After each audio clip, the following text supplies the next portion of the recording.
After you created your first template in your first space, you want to share it with your customers and then track the usage. And this is what I will show you in the Academy video today. So we will go over how you share spaces and then how you track the engagement on them.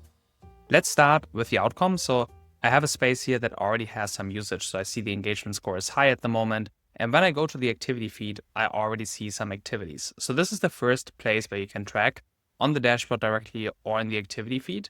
However, you can also go to the space details and then see the activities here as well. And you see I had a couple of visits, a couple of minutes spent, activities, and so on. And when you go into your workspace, you will find the same thing again in the activity on the left side. And also I can filter here, so I can look for the types of activities and I can filter the stakeholders as well. For the stakeholders, we track devices. So it might be 3 different devices from the same person that came in here. I can't really know because this space is shared in a way where I don't track the personal data, but we can change that and really see also who comes in. That is especially very, very useful if you have a complex sales process, a complex onboarding, and you want to see who actually engages. And I will show you in the video today how you do that. So let's go over the sharing. To share a workspace, you just click on the share button on the top right, and then you will find an option to copy the link directly from here. Each link has the customer name. So this is example customer.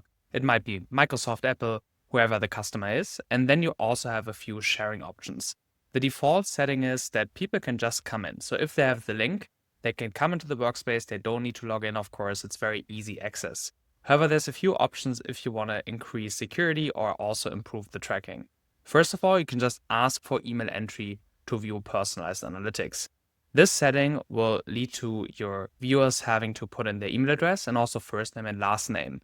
This way we can show you who comes in and you will see that in the activity feed. Furthermore, if you want to have a bit more security, you can restrict the space access as well.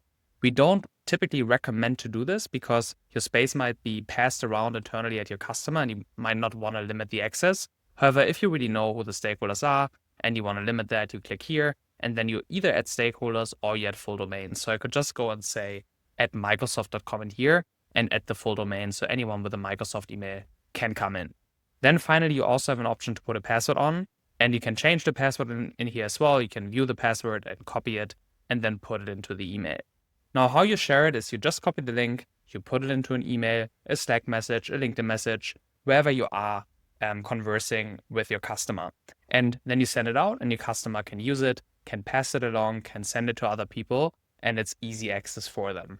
There are a couple of nuances when sharing to ensure the engagement is as high as possible, but we will go over that in a separate video. And I will just go now and create a few activities on that workspace in an incognito browser, so you will see the tracking and how it shows up.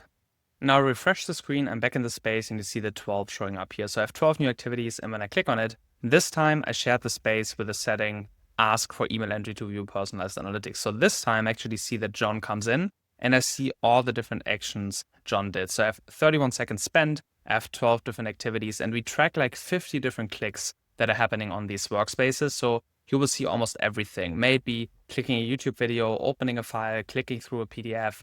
We will show you what has been clicked. We will show you if it's a PDF, which pages have been viewed and so on. And you will get a lot of detailed insights into your customer's journey. And you will know, are they ghosting you and not looking at this so they are fully cold? Or are they ghosting you, but at least there's some activity in their workspace? That is a totally different signal for the activity of your customer. And hopefully this helps you just generating more insights. Another quick tip is that if you connect this to Slack or Teams, you will get these insights there as well. So you can just go to Connect My Tools, then install the Slack or Teams integration. And this way you will always have these activity insights without even going to the ValueCase platform.